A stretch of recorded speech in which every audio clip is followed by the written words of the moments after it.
I'm Phil from PJDVisuals. Let's talk about drones a little. From their use in the military to closing airports and even as a talking point for takeaway deliveries, drones have rapidly become a hot topic.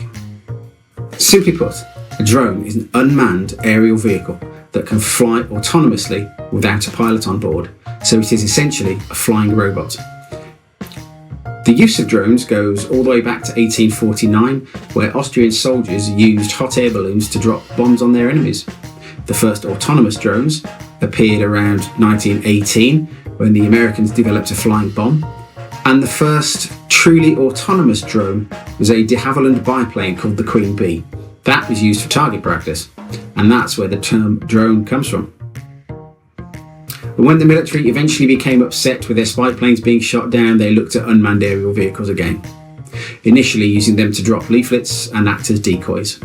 Drones only really became widespread around 2006, with the US using them to patrol their southern borders, and in 2016 to make the first package deliveries.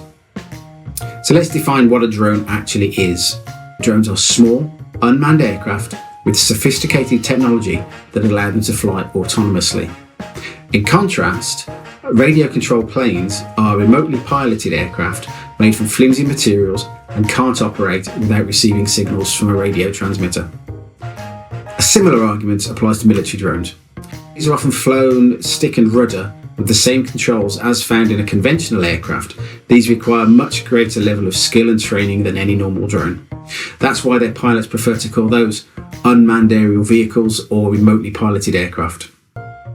Commercial drones from the likes of Autel, Parrot and DJI are definitely drones.